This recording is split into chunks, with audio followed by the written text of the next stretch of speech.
रश्मि और अमर लॉकडाउन के चलते डेटिंग ऐप पर मिलते हैं। उसी बीच उनकी बॉन्डिंग बहुत अच्छी बन जाती है और दोनों एक दूसरे से प्यार करने लगते हैं। बस लॉकडाउन खत्म होते ही चट मंगी पट शादी। उससे पहले घर में बात तो कर लो। अरे माँ पापा कभी मना नहीं करेंगे। अमर की बात सुन रश्मि खुश हो जाती है। ऐसे ही दिन बीतते हैं और देखते ही देखते लॉकडाउन खुल जाता है, जिसके अगले ही दिन अमर अपने परिवार के साथ रिश्ता लेकर रश्मि के घर पहुंच जाता है। अभी लॉकडाउन खुला ही है और कोरोना तो ख़त्म भी नहीं हुआ, इसलिए ज़्यादा कुछ ना करके अगले कुछ दिनों में छोटे फंक्शन के साथ शादी कर लेते हैं। अमर के पापा की बात पर सब सहमत हो जाते हैं। कुछ दिन बाद दोनों की शादी हो जाती है और रश्मि अपने ससुराल पहुंच जाती है। बेटा, शादी तो तूने अपनी मर्जी से कर ली, लेकिन बहू को बोल देना इस घर में हुक्म मेरा ही चलेगा, इसलिए अपना राज जमाने की कोशिश भी ना करें। माँ, रश्मि को यहाँ सिर्फ प्यार, आशीर्वाद और अपनापन चाहिए, पैसा या राज नहीं। बेटी की बात पर सास मुंह बनाए वहां से चली जाती है और अब वो हर रोज रश्मि को परेशान करना और ताने देना शुरू कर देती है। देखो, ये है आजकल की लड़की, इंटरनेट पर लड़कों से बातें करते हुए इन्हें शर्म भी नहीं आती, और यहाँ तो देखो कितनी सीधी सुशील बनकर दिखा रही है। मम्मी, शादी के रिश्ते वाले इंटरनेट ऐप से जब किसी को कोई दिक्कत नहीं है, फिर डेटिंग ऐप के जरिए मिलना किस तरह गलत हो सकता है? रश्मि के डेटिंग ऐप वाली बात सुन उसकी हैरान सास तुरंत तुनक कर पूरे घर को सिर पर उठा लेती है, जिसकी आवाज़ सुन अमर और उसके पापा भी वहाँ आ जाते हैं। हाय मेरी माता, इतना बड़ा झूठ! डेटिंग ऐप को इंटरनेट के जरिए मिली है बोलकर इस कलमुही को मेरे सर ला बिठा दिया। अरे नास पिटी, तुझे जरा भी शर्म नहीं आई? वहाँ न जाने कितने लड़कों से गुलू गुलू करके तुझे मेरा ही लड़का मिला था फंसाने के लिए। माँ, मुझे तो समझ नहीं आ रहा क्या बोले जा रही हो।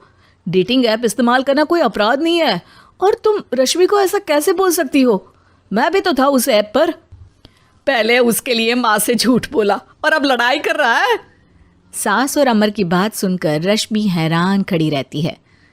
अमर, तुमने घर में झूठ क्यों बोला? ये सब देख रही हो ना, इसी की वजह से झूठ बोलना पड़ा।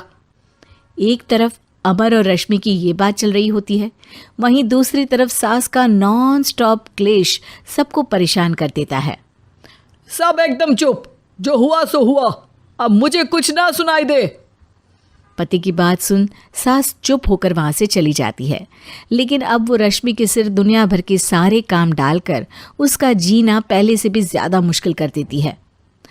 मम्मी, मैं आपका गुस्सा समझ सकती हूँ, आपको जो करना है कर लीजिए, मैं कभी कुछ नहीं बोलूँगी। उम्मीद है किसी दिन तो आपका गुस्सा शांत होगा और नफरत प्यार में बदलेगी। रश्मि की अच्छाई को उसका नाटक समझकर सास गुस्से के 7वें आसमान पर चढ़ जाती है और उसी शाम रश्मि को नीचा दिखाने के लिए अपनी सहेलियों को घर बुलाकर उसकी बुराइयां करने लगती है। अरे कौशल्या, क्या बताऊं, आजकल के बच्चे ना बहुत एडवांस हो गए हैं। पहले रिश्ते घर परिवार वाले सब देख परख के कराते थे, और अब ये लोग खुद न जाने कहाँ कहाँ मिलकर खुद ही सब कुछ पक्का करके हमें बता देते हैं।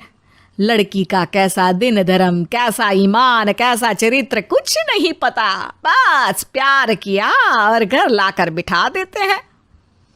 अरे ऐसा क्यों बोलती हो? आजकल बच्चे अपने आप में बहुत समझदार हो गए हैं, और फिर पूरी ज़िंदगी तो उन दोनों को ही साथ निभानी है। अपनी पसंद से शादी कर भी ले तो क्या दिक्कत, तू ही देख ले, पहले इतना अच्छा बेटा और अब सोने पर सुहागे जैसी सर्वगुण संपन्न बहू। और पता है, अभी कुछ दिन पहले मेरी बेटी ने मुझे डेटिंग ऐप के बारे में बताया, जहाँ लड़का लड़की अपनी पसंद से अपने आप एक दूसरे को चुन लेते हैं, और फिर अगर सब सही रहता है तो बात आगे भी बढ़ जाती है। अरे इसमें इतना खुश होकर क्या बता रही हो? ये तो गलत है। न जाने कौन क्या है, कितना झूठ कितना सच है। अरे पर सोचो, जब तुम किसी के बताए रिश्ते को देखने जाते हो तो क्या एक ही बार देखने से सच झूठ का पता लगा सकती हो? ज़रूरी नहीं कि बच्चों का लिया फैसला हमेशा गलत हो। अरे बहुत बार हमसे भी तो गलत फैसले होते हैं ना। अच्छे बुरे लोग तो हर जगह मिल सकते हैं, फिर इसमें सिर्फ बच्चे ही गलत कैसे? सहेलियों की बात सुन सास सोच में पड़ जाती है और इसी तरह कुछ दिन बीत जाते हैं जिसमें ना तो वो रश्मि को परेशान करती है और ना ही कोई ताना सुनाती है, जिसे देख रश्मि परेशान हो जाती है। मम्मी, आपकी तबीयत तो ठीक है ना? कुछ दिनों से देख रही हूँ आप मुझे कुछ बोलती ही नहीं। तो मेरा परेशान करना ज्यादा अच्छा लगता है क्या? नहीं, आपकी शांति उससे ज्यादा परेशान कर रही है। शांति इसलिए है क्योंकि मुझे एहसास हो गया है कि गलत तुम लोग नहीं, मेरी सोच है। प्यार तो एक सुंदर एहसास और शादी खूबसूरत साथ है। अगर ये साथ सच्चा है तो कहीं पर भी किसी भी तरह जुड़ा हो, उससे कोई फर्क नहीं पड़ता। आप कौन है? इतनी अच्छी बातें मेरी पत्नी तो नहीं बोल सकती। क्या आप भी?